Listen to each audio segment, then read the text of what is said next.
বিসমিল্লাহির রহমানির রহিম। প্রিয় দেশবাসী, শিশু, কিশোর কিশোরী, তরুণ তরুণী, ছাত্রছাত্রী, বয়স্ক, বৃদ্ধ, নারী পুরুষ সবাইকে আমার সালাম জানাচ্ছি। আসসালামু আলাইকুম। শুরুতেই আপনাদের সবাইকে জানাই পবিত্র ঈদুল আজহার শুভেচ্ছা। ঈদ মোবারক। প্রতি বছরই এই দিনটি আমাদের সামনে হাজির হয় ত্যাগের এক মহান দৃষ্টান্ত হয়ে। আমরা যদি কোরবানির মাহাত্ম্যকে ধারণ করে লোভ, স্বার্থপরতা, হিংসা বিদ্বেষ মুক্ত হয়ে সমাজ ও রাষ্ট্র বিনির্মাণে নিজেদের নিয়োজিত করতে না পারি, তাহলে কোরবানির ঈদ আনুষ্ঠানিকতা ছাড়া আর কিছুই নয়। আসুন এবছর কোরবানিকে সুন্দর, ত্যাগের মহিমায় মহিমান্বিত করে গরিব বান্ধব করে তোলে। প্রিয় দেশবাসী, কোরবানির পশুর চামড়া থেকে অর্জিত আয়ে আমার আপনার দরিদ্র আত্মীয় পরিজন, প্রান্তিক জনগোষ্ঠী ও দেশের লক্ষ লক্ষ মাদ্রাসা শিক্ষার্থী উপকৃত হয়। আমাদের গরিব স্বজন ও প্রতিবেশীরা তাদের হক যেন ঠিক ঠিক বুঝে পায়, সেদিকে আমাদের মনোযোগ দিতে হবে। তবেই এই উৎসবটি হয়ে উঠবে ধনী গরিব সকলেরই উৎসব। পশুর চামড়ার ন্যায্য মূল্য নির্ধারণ, বর্জ্য ব্যবস্থাপনা সহ সার্বিক বিষয়ে সুষ্ঠু ব্যবস্থাপনা নিশ্চিত করতে সরকারের একটি উচ্চ পর্যায়ের কমিটি কাজ করছে।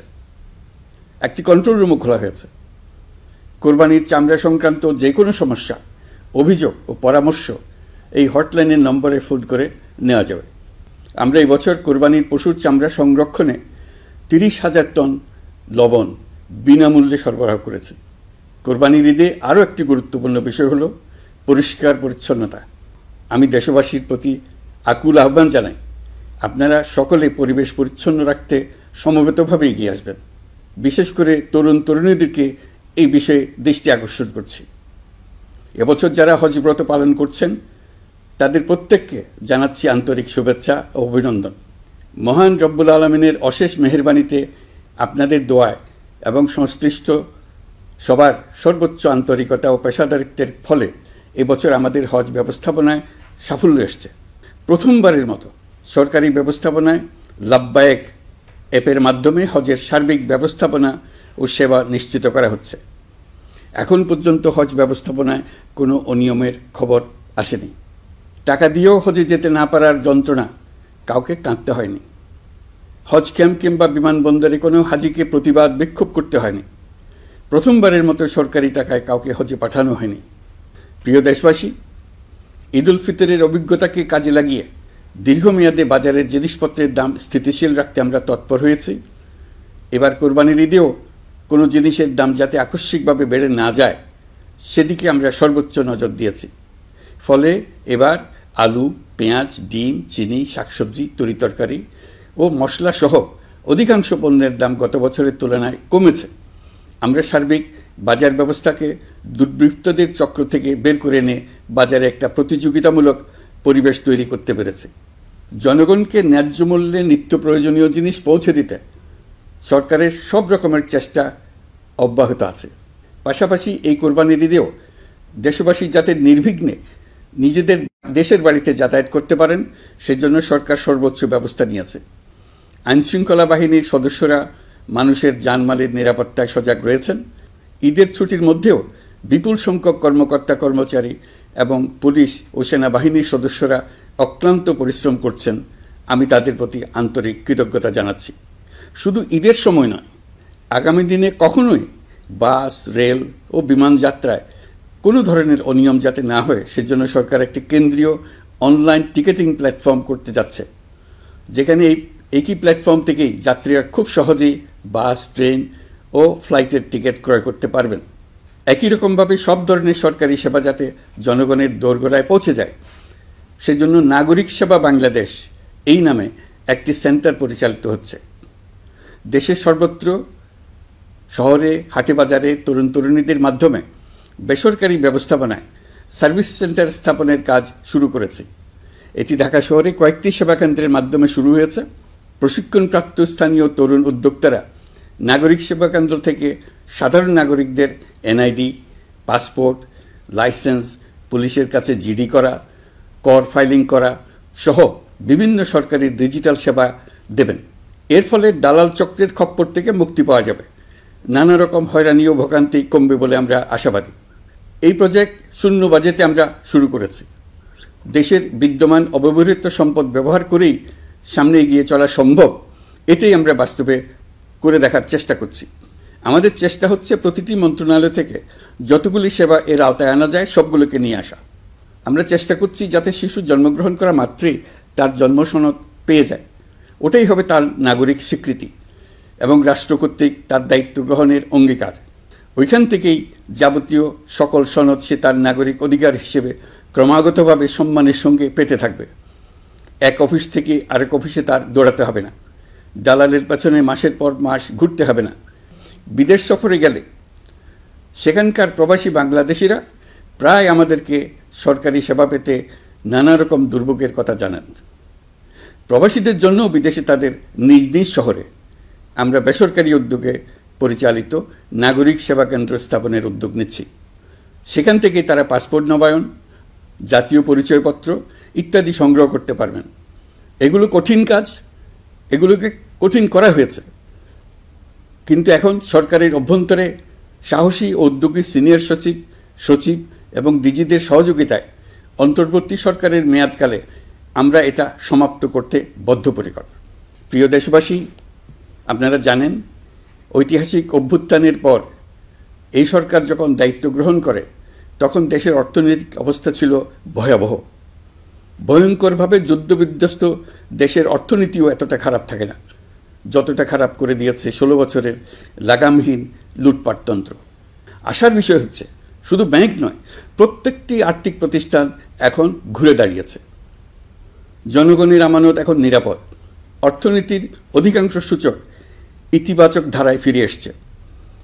আমাদের অর্থনীতির ইতিবাচক ধারা বিদেশি বিনিয়োগকারীদেরকেও আকৃষ্ট করছে।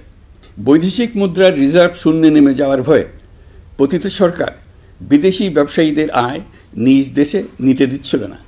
আমরা সেটা নিরসন করেছি, বৈদেশিক মুদ্রার রিজার্ভকে ইতিবাচক অবস্থায় নিয়ে আসতে পেরেছি। এই অর্থ বছরে আমরা চেষ্টা করেছি এমন একটি বাজেট দিতে যা সত্যিকার অর্থে জনকল্যাণমুখী হয়। দেশের ইতিহাসে প্রথমবারের মতো একটি বাজেট তার আগের বছরের চেয়ে ছোট হয়েছে। প্রবৃত্তিকেন্দ্রিক ধারণা থেকে সরে এসে আমরা চেষ্টা করেছি সামগ্রিক উন্নয়নের ধারণায় জোর দিতে। এই বাজেট প্রথাগত ভৌত অবকাঠামো তৈরির খতিয়ান নয়। এই বাজেটে প্রাধান্য দেওয়া হয়েছে মানুষকে। নজরদারি বৃদ্ধির ফলে রপ্তানি আয় বেড়েছে। অর্থনীতির দুঃসময়ে আমাদের প্রবাসী ভাই বোনেরা রেমিটেন্স যোদ্ধা হিসেবে এগিয়ে এসছেন, যার ফলে রেমিটেন্স প্রবাহ উল্লেখযোগ্যভাবে বৃদ্ধি পেয়েছে। আমি জাতির পক্ষ থেকে সকল রেমিটেন্স যোদ্ধাকে কৃতজ্ঞতা জানাচ্ছি। স্বৈরাচারী সরকারের পতনের পর অর্থ পাচার রোধে কঠিন পদক্ষেপ নিয়েছে অন্তর্বর্তী সরকার। এছাড়া পুরনো আমদানির দায় পরিশোধ হওয়ায় বৈদেশিক মুদ্রার রিজার্ভের উপরও চাপও কমেছে। রাজস্ব আদায় বাড়ানোর জন্য পূর্ব ঘোষণা অনুযায়ী জাতীয় রাজস্ব বোর্ড এনবিআর ভেঙে অর্থ মন্ত্রণালয়ের অধীনে রাজস্ব নীতি বিভাগ এবং রাজস্ব ব্যবস্থাপনা বিভাগ নামে দুটি স্বতন্ত্র বিভাগ প্রতিষ্ঠা করা হয়েছে। এটি একটি বড় কাঠামোগত সংস্কার। এই সিদ্ধান্তের ফলে বিশাল আকারের দুর্নীতি কমবে, রাজস্ব ব্যবস্থার দক্ষতা বাড়বে, স্বার্থের দ্বন্দ্ব কমবে এবং রাজস্ব আহরণের আওতা সম্প্রসারিত হবে। অর্থনীতি সহ বিগত মাসগুলোতে সরকারের প্রত্যেকটি মন্ত্রণালয় ছোট বড় বহু সংস্কারের উদ্যোগ নিয়েছে।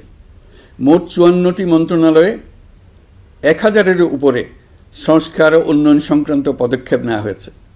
এর পাশাপাশি আমরা যে সংস্কার কমিশন করেছিলাম তাদের সুপারিশের মধ্য থেকে আশু করণীয় সুপারিশগুলো দ্রুত বাস্তবায়নের জন্য মন্ত্রণালয়গুলো কাজ করে যাচ্ছে। মে মাস পর্যন্ত বিভিন্ন সংস্কার কমিশন থেকে প্রাপ্ত সুপারিশের ভিত্তিতে 54টি মন্ত্রণালয়ে 129টি সুপারিশ বাস্তবায়ন করা হয়েছে। এই সকল সংস্কার কাজের মধ্যে কয়েকটি চুম্বক অংশ আজ আপনাদের সামনে তুলে ধরতে চাই। আইন ও বিচার বিভাগ মোট 33টি গুরুত্বপূর্ণ সুপারিশ ইতিমধ্যে বাস্তবায়ন করেছে। এর মধ্যে উল্লেখযোগ্য হল ইন্টারন্যাশনাল ক্রাইমস ট্রাইব্যুনাল অ্যাক্ট 1973 সংশোধন ও পুনর্গঠন করে আইনটি আন্তর্জাতিক মানের সাথে সামঞ্জস্যপূর্ণ করা। বিচার বিভাগীয় সংস্কার কমিশনের প্রস্তাব অনুযায়ী সুপ্রিম কোর্ট বিচারক নিয়োগ অধ্যাদেশ 2025 প্রণয়ন ও জারি করা হয়েছে। এর অধীনে প্রথমবারের মতো বাংলাদেশের ইতিহাসে গণবিজ্ঞপ্তির মাধ্যমে সুপ্রিম কোর্টে বিচারক নিয়োগের সুযোগ তৈরি হয়েছে। দেওয়ানি কার্যবিধির সংশোধন করা হয়েছে, যার ফলে এখন বাদীকে আর দিনের পর দিন সশরীরে আদালতে যেতে হবে না। এক একটি দেওয়ানি মামলা নিষ্পত্তি হতে আগে যত সময় লাগত, এই সংশোধনীর ফলে সময়সীমা অর্ধেকে কমিয়ে আনা সম্ভব হবে বলে আমরা মনে করছি। দেশের 1000-এর বেশি অবকাঠামো এবং প্রতিষ্ঠানের নাম পলাতক প্রধানমন্ত্রীর বাবা, মা, ভাই, বোন, আত্মীয় স্বজনের নামে প্রতিষ্ঠিত করা হয়েছিল। তার মধ্যে ছিল সেনানিবাস, বিমানঘাঁটি, নৌবাহিনীর জাহাজ, মেগা সেতু, সড়ক, স্থাপনা, স্কুল, কলেজ, বিশ্ববিদ্যালয়, হাসপাতাল, গবেষণা কেন্দ্র, আরও বহু কিছু। এগুলোর সব নাম পরিবর্তন করা হয়েছে। নারী ও শিশু নির্যাতন দমন আইন সংশোধন করা হয়েছে। প্রবাসী ভাই বোনদের অনেক দিনের দাবির পরিপ্রেক্ষিতে পাওয়ার অফ অ্যাটর্নি বিধিমালা সংশোধন করা হয়েছে। এখন পুরনো পাসপোর্টে নো ভিসা রিকোয়ার্ড স্টিকার থাকলে কিংবা জন্মসনদ থাকলে বিদেশ থেকে পাওয়ার অফ অ্যাটর্নি সম্পাদন করতে পারবে। আগামী 2 মাসের মধ্যে আইনগত সহায়তা কার্যক্রম ব্যাপকভাবে বিস্তার করা হবে। বছরে এখন গড়ে 35,000 মামলা নিষ্পত্তি হয়। আমাদের লক্ষ্য এটিকে 2 লক্ষ মামলায় উন্নতি করা। মামলা দায়েরের 48 ঘন্টার মধ্যেই যাদের বিরুদ্ধে মামলার কোনো ভিত্তি নেই তাদের বাদ দেওয়ার ব্যবস্থা করা হচ্ছে। আমরা সর্বোচ্চ চেষ্টা করেছি দেশের মানুষকে লুটপাটতন্ত্র থেকে বের করে আনতে। আপনারা জানেন, বিগত 16 বছরে উন্নয়নের নামে মেগা প্রকল্প নিয়ে কী পরিমাণ লুটপাট হয়েছে। মেগা প্রকল্পগুলো যেন হয়ে উঠেছিল মেগা ডাকাতির প্রকল্প। আমরা দায়িত্ব গ্রহণের পরপরই বিভিন্ন উন্নয়ন প্রকল্প পুনরায় মূল্যায়ন করে দেখেছি যে প্রায় সব প্রকল্পেই ভৌতিক ব্যয় ধরা হয়েছে। শুধুমাত্র সড়ক, পরিবহন ও মহাসড়ক বিভাগ, সেতু বিভাগ, রেল মন্ত্রণালয়, বিদ্যুৎ বিভাগ, জ্বালানি ও খনিজ সম্পদ বিভাগ, এই 5টি বিভাগে ব্যয় সংকোচ করা হয়েছে 46,308 কোটি টাকা। এই টাকা দিয়ে জ্বালানি খাতে সমস্ত বকেয়া মিটিয়ে দিয়ে বকেয়ার পরিমাণ শূন্যে নামিয়ে আনা হয়েছে। বৈদেশিক ঋণ পরিশোধ করে সব ধরনের ঋণের ফাঁদ থেকে বেরিয়ে আসা আমাদের অগ্রাধিকার। দেশে বিনিয়োগ বাড়ানো ও নতুন কর্মসংস্থান তৈরিতে আমাদের গুরুত্ব দিতেই হবে।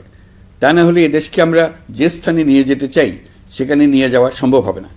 বিনিয়োগ ও কর্মসংস্থানের ব্যাপারে রাজনৈতিক দল ও জনগণ আমাদের সর্বাত্মক সমর্থন করছেন। সকলের মধ্যে ব্যাপক আগ্রহ, কৌতূহল আমাদের অনুপ্রেরণা যোগাচ্ছে। সংশ্লিষ্টদের সঙ্গে আলোচনা করে বিনিয়োগ পরিবেশ উন্নত করতে 30টি মূল সংস্কার কাজকে অগ্রাধিকার দেওয়া হয়েছে এবং ইতিমধ্যে 18টি সুপারিশ বাস্তবায়ন করা হয়েছে। বিনিয়োগ বান্ধব পরিবেশ গড়ে তুলতে এবং দেশি বিদেশি শিল্প প্রতিষ্ঠানের মধ্যে সংযোগ সৃষ্টি করতে আমরা সর্বোচ্চ চেষ্টা করে যাচ্ছি। গত অক্টোবর হতে মার্চ পর্যন্ত নেট বিদেশি বিনিয়োগ এসছে মোট 756 মিলিয়ন মার্কিন ডলার, অর্থাৎ প্রায় 9,247 কোটি টাকা। বাংলাদেশ ইনভেস্টমেন্ট সামিট 2025-এ নির্দিষ্ট খাতভিত্তিক সেশনের মাধ্যমে ব্যবসায়ী চেম্বার, ব্যাংক ও বেসরকারি খাতের অন্যান্য অংশীদারদের মধ্যে আলোচনা হয়েছে। ইনভেস্টমেন্ট সামিটে বিদেশি বিনিয়োগকারীরা ও রাজনৈতিক দলগুলোর মধ্যেও আলোচনার জন্য আলাদা ব্যবস্থা রাখা হয়েছিল, যাতে করে পরবর্তীতে যে দলই ক্ষমতায় আসুক না কেন তারা যেন বিনিয়োগ বান্ধব বাংলাদেশ গড়তে নিজেদের প্রতিশ্রুতির কথা জানাতে পারেন। সম্প্রতি চীনের বাণিজ্যমন্ত্রী চীনের 100টি কোম্পানির প্রায় 150 বিনিয়োগকারী ও ব্যবসায়ী নিয়ে বাংলাদেশে এসছেন। আমরা আশা করছি খুব দ্রুতই বড় আকারের বিদেশি বিনিয়োগ দেখতে পাব।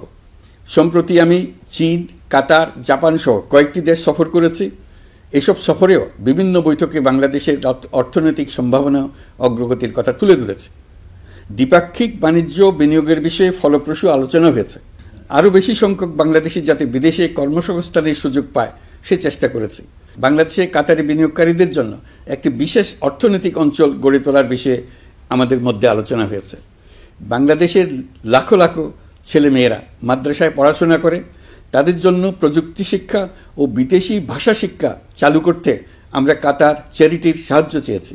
গত মাসে আমি জাপান সফরে গিয়েছিলাম।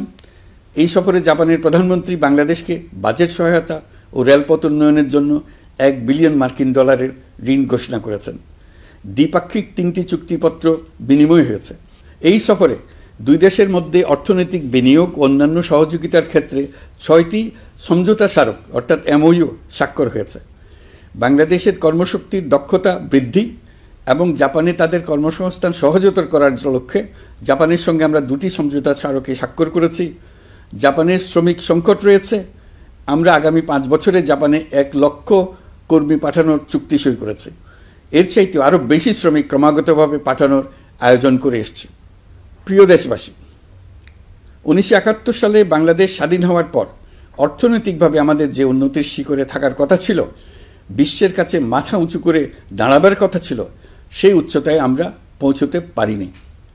আমরা চাই বাংলাদেশ দক্ষিণ এশিয়ার অর্থনৈতিক প্রাণকেন্দ্র হিসেবে প্রতিষ্ঠিত হোক।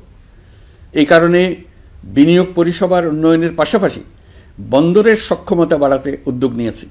এটা করা সম্ভব না হলে দেশের কোটি কোটি মানুষের বেকারত্ব ঘুচবে না, অর্থনৈতিক সংকট রয়েই যাবে। চট্টগ্রাম বন্দর নিয়ে অনেকের মধ্যে কৌতূহল তৈরি হয়েছে। মাঝে মাঝে এমন কথাও শুনেছি যে এই বন্দর বিদেশিদেরকে নাকি দিয়ে দেওয়া হচ্ছে। আমি আগেও জানিয়েছি, চট্টগ্রাম বন্দর হলো বাংলাদেশের অর্থনীতির হৃৎপিণ্ড। বর্তমানে এই হৃৎপিণ্ড অতি দুর্বল। এখন যে অবস্থায় আছে সেই অবস্থায় তাকে রেখে দিলে আমাদের অর্থনীতিকে সামনে এগিয়ে নিয়ে যাওয়া সম্ভব হবে না।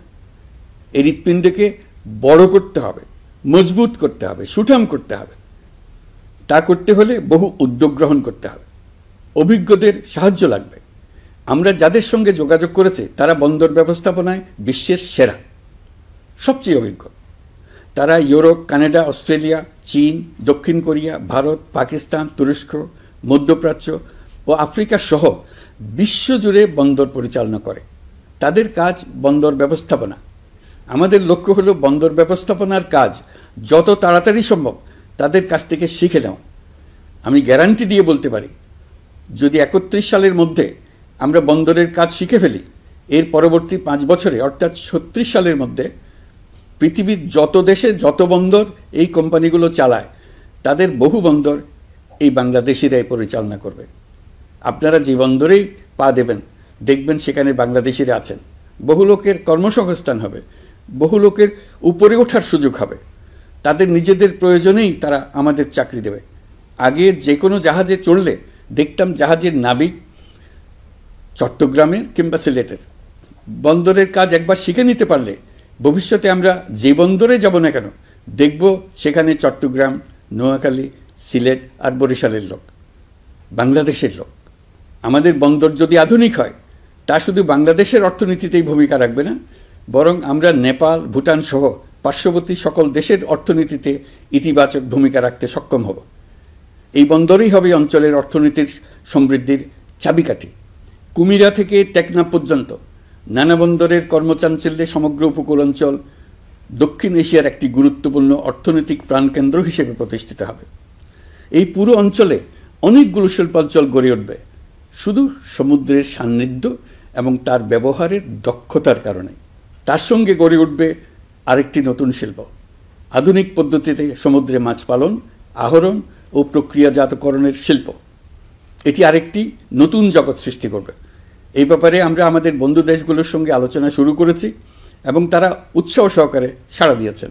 বন্দর ব্যবস্থাপনার জন্য আমরা যাদেরকে আনছি তারা পৃথিবীর যেসব দেশে কাজ করে সেসব কোনো দেশেরই সার্বভৌমত্ব, জাতীয় নিরাপত্তা হুমকির মুখে পড়েনি। আমি দেশবাসীর প্রতি আহ্বান জানাই, আপনারা নিজেদেরকে ভিত্তিহীন বিরোধিতা এবং অপপ্রচারের শিকার হতে দেবেন না। অন্তর্বর্তীকালীন সরকারের বন্দর ব্যবস্থাপনার উদ্যোগে আপনাদের দৃঢ় সমর্থন অব্যাহত রাখুন। যারা বিরোধিতা করছে তাদের প্রতিহত করুন। আপনারা জানেন আমাদের দেশে এখন 12 লক্ষ রোহিঙ্গা বসবাস করছে। প্রায় 1 লাখ রোহিঙ্গা এসছে 2023 সাল থেকে 2024 সালের সেপ্টেম্বর সময়কালে, যখন রাখাইন রাজ্যে ব্যাপক যুদ্ধাবস্থা বিরাজ করছিল। সেখানে চলমান সংঘাত ও মানবিক পরিস্থিতির কারণে এখনও অনেকে আসতে চেষ্টা করছেন। রোহিঙ্গাদের বাংলাদেশে আসা বন্ধ করতে এবং যারা ইতিমধ্যে বাংলাদেশে অবস্থান করছেন তাদের প্রত্যাবাসনের জন্য আমরা উদ্যোগ নিয়েছি। আমরা যখন দায়িত্ব গ্রহণ করেছিলাম তখন রোহিঙ্গা ইস্যুটিকে প্রায় মৃত অবস্থায় পেয়েছিলাম। আন্তর্জাতিক এজেন্ডা থেকে ইস্যুটি ঝরে পড়েছিল। সেই অবস্থা থেকে আমরা ইস্যুটিকে বিশ্ববাসীর দৃষ্টির সম্মুখভাবে নিয়ে আসতে পেরেছি। আমি গত বছর সেপ্টেম্বর মাসে জাতিসংঘ সাধারণ পরিষদে রোহিঙ্গা বিষয়ক একটি আন্তর্জাতিক সম্মেলন অনুষ্ঠানের আহ্বান জানিয়েছিলাম। আপনারা জেনে খুশি হবেন, জাতিসংঘের সকল সদস্য রাষ্ট্র এই বিষয়ে একমত হয়েছেন এবং তারা একটি উচ্চ পর্যায়ের আন্তর্জাতিক সম্মেলন আয়োজনের সিদ্ধান্ত নিয়েছে। এই বছর সেপ্টেম্বর মাসে যুক্তরাষ্ট্রের নিউ ইয়র্কে এই সম্মেলনটি অনুষ্ঠিত হবে। একই সাথে রোহিঙ্গাদের প্রত্যাবাসনের জন্য আমরা আন্তর্জাতিক জনমত গঠন করতে পেরেছি। গত মার্চ মাসে বাংলাদেশ সফরে এসে জাতিসংঘের মহাসচিব অ্যান্টোনিও গুতেরেস পরিষ্কারভাবে ঘোষণা করেছেন যে মিয়ানমারের প্রত্যাবাসনই রোহিঙ্গা সমস্যার একমাত্র সমাধান। প্রত্যাবাসনের বিষয়ে আরেকটি বড় অগ্রগতি হচ্ছে মিয়ানমার সরকার কর্তৃক প্রত্যাবাসনযোগ্য রোহিঙ্গাদের সর্বপ্রথম তালিকা ঘোষণা। গত এপ্রিল মাসে ব্যাংককে বিমস্টেক সম্মেলনের সাইডলাইনে আলোচনার সময় মিয়ানমার সরকার প্রথমবারের মতো 1,80,000 রোহিঙ্গা প্রত্যাবাসনযোগ্য বলে ঘোষণা করেছে। রোহিঙ্গাদের প্রত্যাবাসনে ও আমাদের সীমান্তের নিরাপত্তা নিশ্চিত করতে মিয়ানমারের সরকার সহ সেখানকার বিদ্রোহী গোষ্ঠীর সাথে আনুষ্ঠানিক ও অনানুষ্ঠানিক যোগাযোগ রাখা হচ্ছে।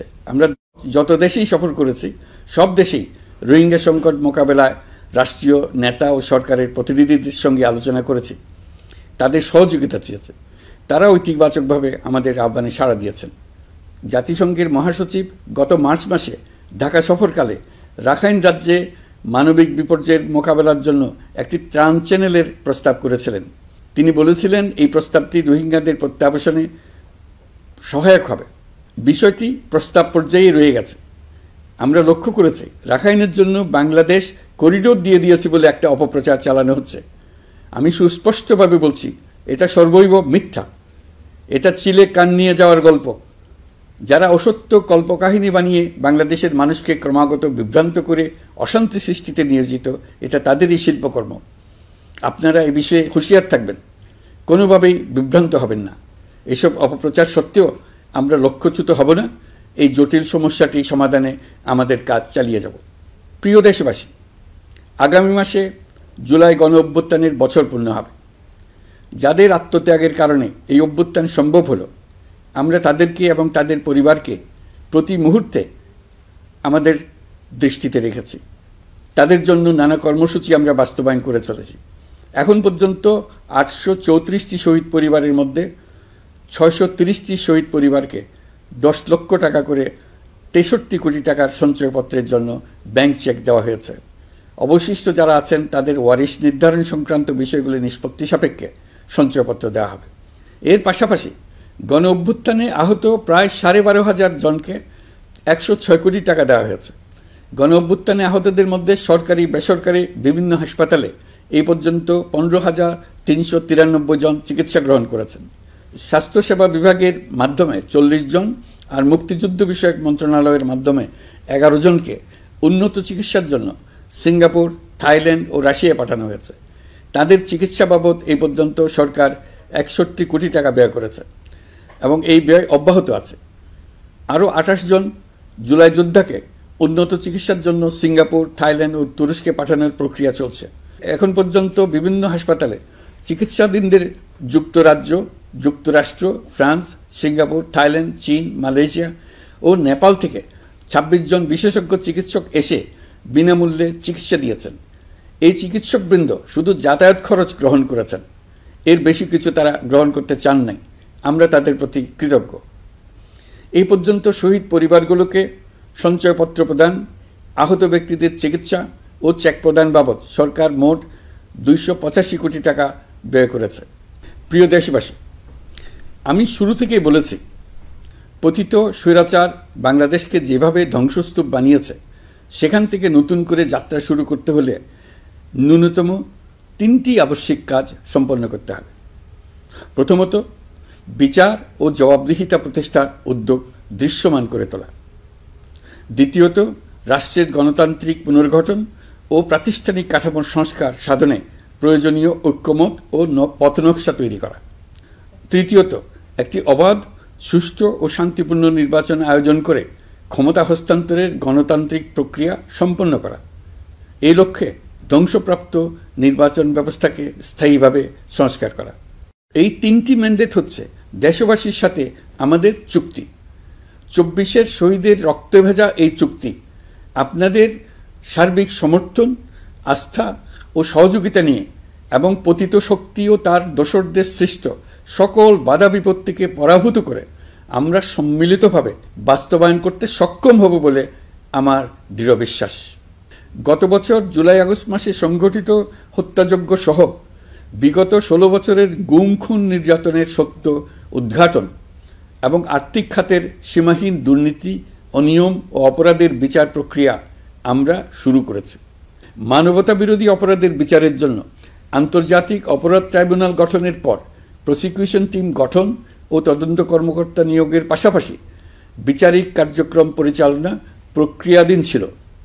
যত দ্রুত সম্ভব বিচার কাজ শুরুর ব্যাপারে আমরা আশাবাদী ছিলাম।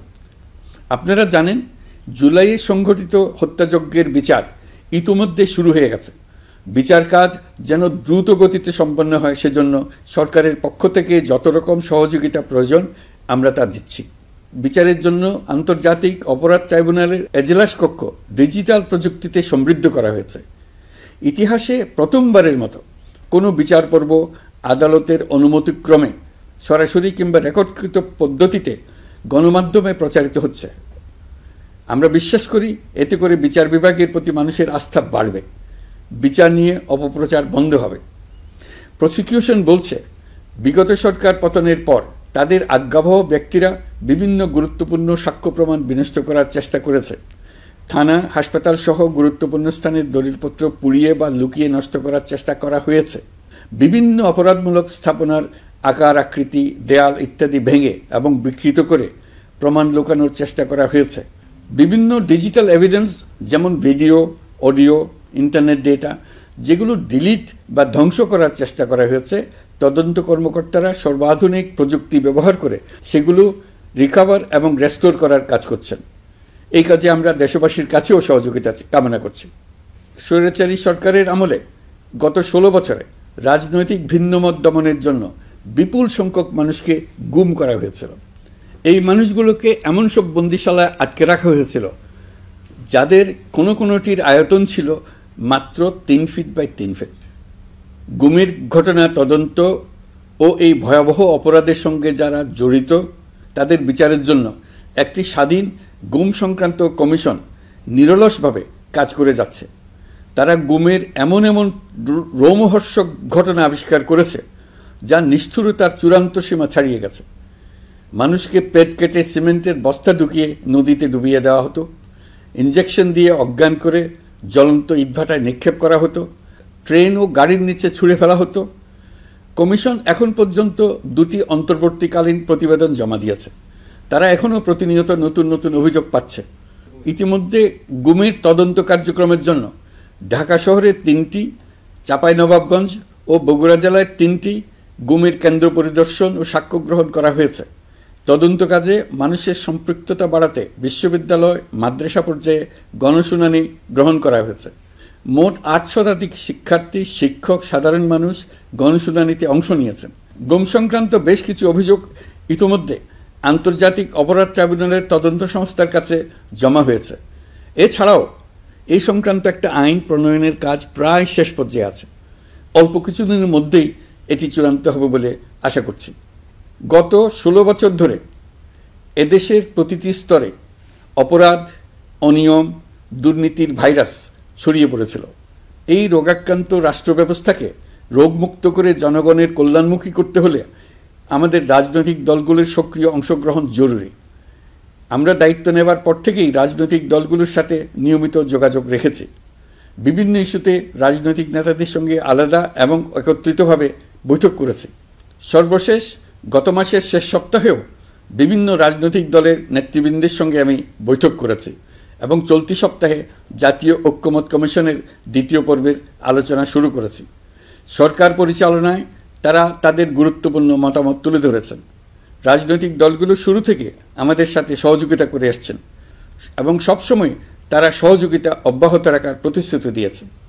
প্রিয় দেশবাসী, আপনাদের নিশ্চয় মনে আছে জুলাই গণঅভ্যুত্থানে নেতৃত্ব অংশ নেওয়া শিক্ষার্থীরা একটি জুলাই ঘোষণাপত্র দেওয়ার কথা জানিয়েছিল। তারা আমাকেও সেখানে আমন্ত্রণ জানায়। আমি বলেছিলাম দেশের সকল রাজনৈতিক ব্যক্তিবর্গ, নাগরিক সমাজের প্রতিনিধি সহ অন্যদের সঙ্গে নিয়ে সকলে মিলে এই ঘোষণাপত্র দেওয়া ভালো হবে। এর পাশাপাশি আগামী জুলাই মাসেই সকল রাজনৈতিক দলের ঐকমত্যের ভিত্তিতে একটি জুলাই সনদ প্রস্তুত করে আমরা জাতির সামনে উপস্থাপন করতে পারব বলে আশা করছি। এই জুলাই সনদ হলো একটি প্রতিশ্রুতি, একটি জনকল্যাণমুখী রাষ্ট্র নির্মাণের জন্য সংস্কার কমিশন যে প্রস্তাবগুলো দিয়েছে সেগুলোর মধ্য থেকে রাজনৈতিক দলগুলো যে কয়টিতে একমত হয়েছে তার তালিকা থাকবে এই সনদে। জুলাই সনদে স্বাক্ষর করে তারা জাতির কাছে সেগুলো বাস্তবায়নের অঙ্গীকার করবে। জুলাই সনদ অনুযায়ী আশু করণীয় সংস্কার কাজগুলো আমরা বাস্তবায়ন করতে প্রতিজ্ঞাবদ্ধ। বাকি অংশের বেশ কিছু কাজও আমরা শুরু করে যেতে চাই। আশা করি অবশিষ্ট অংশ পরবর্তীতে নির্বাচিত সরকারের মাধ্যমে বাস্তবায়ন অব্যাহত থাকবে। প্রাতিষ্ঠানিক সংস্কারের দৃঢ় প্রতিশ্রুতি বাস্তবায়নে আমাদেরকে দৃঢ়ভাবে এবং ঐক্যবদ্ধভাবে এগিয়ে যেতে হবে। এর কোনো বিকল্প নেই। এর বাস্তবায়নের মাধ্যমে পুরো বিশ্বের কাছে দেশের নতুন ঐক্যবদ্ধ ভাবমূর্তি তুলে ধরা যাবে।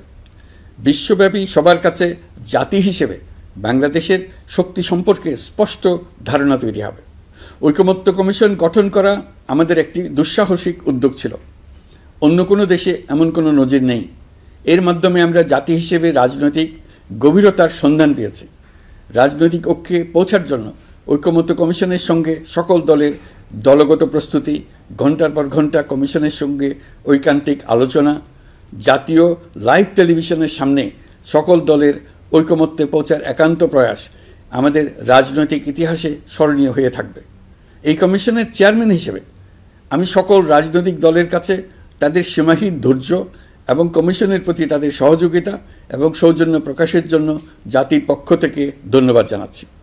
আশা করি আমাদের অসমাপ্ত কাজ সমাপ্ত করে শিগগিরই পূর্ণাঙ্গ জুলাই সনদ তৈরি করে জাতির জন্য একটা নতুন পথ নির্দেশনা রেখে যেতে পারব। এই কমিশনের অভিজ্ঞতার মাধ্যমে দেশের যে নতুন রাজনৈতিক সংস্কৃতি গড়ে ওঠার সম্ভাবনা দেখা দিয়েছে, আগামী নির্বাচনের মাধ্যমে যদি সেটা বিকাশমানভাবে স্থায়ী রূপ দিতে পারে তাহলে আমরা ভবিষ্যতের সকল রাজনৈতিক সংকট মোকাবেলা করতে সক্ষম হব। সকল প্রস্তুতি সমাপ্ত করে দেশের সকল মানুষের, কিশোর কিশোরী, তরুণ তরুণী, ছাত্রছাত্রী, কৃষক, জেলে, গৃহিণী, দিনমজুর, শ্রমিক, ব্যবসায়ী, পেশাজীবী, শিল্পী সবাই মিলে চেষ্টা করে একটা সুন্দর নিখুঁত নির্বাচন আয়োজন করে নতুন বাংলাদেশের দৃঢ় ভিত্তি রচনা করব। প্রিয় দেশবাসী, আমি জানি আগামী জাতীয় নির্বাচন কখন হবে সে বিষয়ে সিদ্ধান্ত জানার জন্য রাজনৈতিক দল ও জনগণের মধ্যে বিপুল আগ্রহ রয়েছে। আমি বারবার বলেছি এই নির্বাচন ডিসেম্বর থেকে আগামী বছরের জুনের মধ্যে অনুষ্ঠিত হবে। এই সময়ের মধ্যে দেশের নির্বাচন উপযোগী পরিবেশ সৃষ্টির জন্য যা যা করা দরকার সরকার তাই করছে। এখানে মনে রাখা জরুরি, বাংলাদেশ স্বাধীনতার পর থেকে যতবার গভীর সংকটে নিমজ্জিত হয়েছে তার সবগুলোরই প্রধান কারণ ছিল ত্রুটিপূর্ণ নির্বাচন। ত্রুটিপূর্ণ নির্বাচন প্রক্রিয়ায় বারবার ক্ষমতা কক্ষিগত করার মধ্য দিয়ে একটি রাজনৈতিক দল বর্বর ফ্যাসিস্টে পরিণত হয়েছিল। এই ধরনের নির্বাচন যারা আয়োজন করে তারা জাতির কাছে অপরাধী হিসেবে চিহ্নিত হয়ে যায়। এমন নির্বাচনের মধ্য দিয়ে যে দল ক্ষমতায় আসে তারাও জনগণের কাছে ঘৃণিত হয়ে থাকে। এই সরকারের একটি বড় দায়িত্ব হলো একটি পরিচ্ছন্ন, উৎসবমুখর, শান্তিপূর্ণ, বিপুলভাবে অংশগ্রহণের পরিবেশে একটি নির্বাচন অনুষ্ঠান করা, এমন একটি নির্বাচন আয়োজন করা যাতে করে দেশ ভবিষ্যতে নতুন সংকটে না পড়ে। এই জন্য সবচেয়ে বেশি গুরুত্বপূর্ণ হলো প্রাতিষ্ঠানিক সংস্কার। যেই প্রতিষ্ঠানগুলো নির্বাচনের সঙ্গে সরাসরি জড়িত সেগুলোতে যদি সুশাসন নিশ্চিত করা না যায় তাহলে ছাত্র জনতার সকল আত্মত্যাগ বিফলে যাবে। সংস্কার, বিচার, নির্বাচন এই তিনটি ম্যান্ডেটের ভিত্তিতে আমরা দায়িত্ব গ্রহণ করেছিলাম। সেই বিবেচনায় আগামী রোজার ঈদের মধ্যে সংস্কার ও বিচারের বিষয়ে আমরা একটি গ্রহণযোগ্য জায়গায় পৌঁছতে পারব বলে বিশ্বাস করি। বিশেষ করে মানবতা বিরোধী অপরাধের বিচার, যা কিনা জুলাই গণ অভ্যুত্থানের শহীদদের প্রতি আমাদের সম্মিলিত দায়, সেই বিষয়ে আমরা দৃশ্যমান অগ্রগতি দেখতে পারব। এতে আমাদের উপর আপনাদের অর্পিত ম্যান্ডেট ন্যূনতম হলেও বাস্তবায়ন করে যেতে পারব। সেই বিবেচনায় ও ইতিহাসে সবচেয়ে অবাধ, সুষ্ঠু, প্রতিদ্বন্দ্বিতামূলক ও গ্রহণযোগ্য নির্বাচন আয়োজনের জন্য সকল পক্ষের সঙ্গে আমরা আলোচনা করেছি। পাশাপাশি বিচার, সংস্কার ও নির্বাচন সংক্রান্ত চলমান সংস্কার কার্যক্রম পর্যালোচনা করে আমি আজ দেশবাসীর কাছে ঘোষণা করছি যে আগামী জাতীয় নির্বাচন 2026 সালের এপ্রিলের প্রথমার্ধের যে কোনো একটি দিনে অনুষ্ঠিত হবে। এই ঘোষণার ভিত্তিতে নির্বাচন কমিশন উপযুক্ত সময়ে আপনাদের কাছে নির্বাচনের বিস্তারিত রোডম্যাপ প্রদান করবে। আমরা এমন নির্বাচন চাই যা দেখে অভ্যুত্থানের শহীদদের আত্মা তৃপ্তি পাবে, তাদের আত্মা শান্তি পাবে। আমরা চাই আগামী নির্বাচনে সবচেয়ে বেশি ভোটার, সবচেয়ে বেশি প্রার্থী ও দল অংশ নেক। এটা সবচেয়ে অবাধ, সুষ্ঠু ও নিরপেক্ষ নির্বাচন হিসেবে জাতির কাছে স্মরণীয় হয়ে থাকুক। 1.5 যুগ পরে দেশে সত্যিকারের একটি জনপ্রতিনিধিত্বশীল সংসদ গঠিত হবে। বিপুল তরুণ গোষ্ঠী এবার জীবনে প্রথম ভোট দেওয়ার সুযোগ পাবে। এসব লক্ষ্যে প্রয়োজনীয় সকল পদক্ষেপ নেওয়ার জন্য আমরা জাতির কাছে অঙ্গীকারবদ্ধ। আমি দেশবাসীর প্রতি আহ্বান জানাই, আপনারা সকল রাজনৈতিক দল এবং আপনাদের এলাকার প্রার্থীদের কাছ থেকে সুনির্দিষ্ট অঙ্গীকার আদায় করে নেবেন, যেন আগামী সংসদের প্রথম অধিবেশনেই যেসব সংস্কারের প্রশ্নে ঐকমত্য অর্জিত হয়েছে তা কোনো প্রকার কাটাছেঁড়া ছাড়াই যেন তারা অনুমোদন করেন।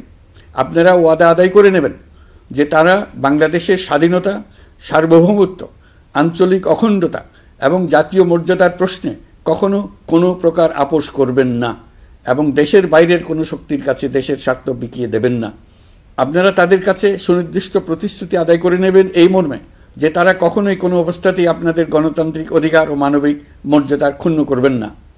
আপনারা তাদের কাছে অঙ্গীকার আদায় করে নেবেন যে তারা সম্পূর্ণ সততা ও স্বচ্ছতার সাথে দেশ পরিচালনা করবেন এবং সকল প্রকার দুর্নীতি, দলীয়করণ, টেন্ডারবাজি, সিন্ডিকেটবাজি, চাঁদাবাজি, সন্ত্রাসী কর্মকাণ্ড ইত্যাদি গণবিরোধী কাজ থেকে নিজেদেরকে সম্পূর্ণভাবে মুক্ত রাখবেন। আমি আপনাদের আবারও স্মরণ করিয়ে দিতে চাই যে এবারের নির্বাচন শুধু শান্তিপূর্ণ নির্বাচন করার বিষয় নয়, এটা ছাত্র জনতার অভ্যুত্থানের আকাঙ্ক্ষা নতুন বাংলাদেশ গড়ার নির্বাচন। এই নির্বাচনে পরিচিত দলগুলিই থাকবে, তাদের পরিচিত মার্কাগুলিই থাকবে, কিন্তু ভোটারকে বের করে আনতে হবে যে এই মার্কার পেছনে আপনার কাছে ভোট প্রার্থীরা কে কতটুকু নতুন বাংলাদেশ গড়ার জন্য প্রস্তুত, কে কতটা প্রতিজ্ঞাবদ্ধ। আমরা যারা এই নির্বাচনে ভোটার হব তারা অত্যন্ত সৌভাগ্যবান এবং সৌভাগ্যবতী। আমরা একটা অনন্য ঐতিহাসিক ভূমিকা পালনের সুযোগ ও দায়িত্ব পাচ্ছি। আমরা জাতির নতুন যাত্রাপথ তৈরি করে দেওয়ার দায়িত্ব পাচ্ছি। আমরা নতুন রাজনৈতিক সংস্কৃতি সৃষ্টির মহান সুযোগটা পাচ্ছি। আমাদের সুচিন্তিত ভোটের মাধ্যমেই নতুন বাংলাদেশ নির্মিত হবে। শহীদদের রক্তদান সার্থক হবে। আশা করি বিষয়টা নিয়ে চিন্তাভাবনা করেই সবাই ভোট কেন্দ্রে যাব এবং দৃঢ়প্রত্যয়ে ভোট দেব। এখন থেকে ভাবনা চিন্তা শুরু করুন, আলোচনা শুরু করুন। এখন থেকে আপনাদের ভোটের গুরুত্বটা বুঝে নিন। আপনার এবারের ভোটের গুরুত্ব ঐতিহাসিক মানদণ্ডে দেখা হবে।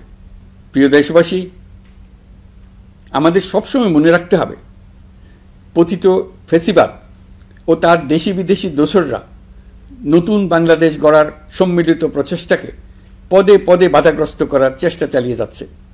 তারা নানামুখী অপপ্রচারে লিপ্ত। তারা সবসময় চাইবে জুলাই অভ্যুত্থানের মাধ্যমে তৈরি হওয়া জাতীয় ঐক্যের শক্তিকে পরাভূত করতে, গণতান্ত্রিক আকাঙ্ক্ষা বাস্তবায়নের প্রচেষ্টাকে লাইনচ্যুত করতে এবং বাংলাদেশকে পুনরায় করায়ত্ত করতে।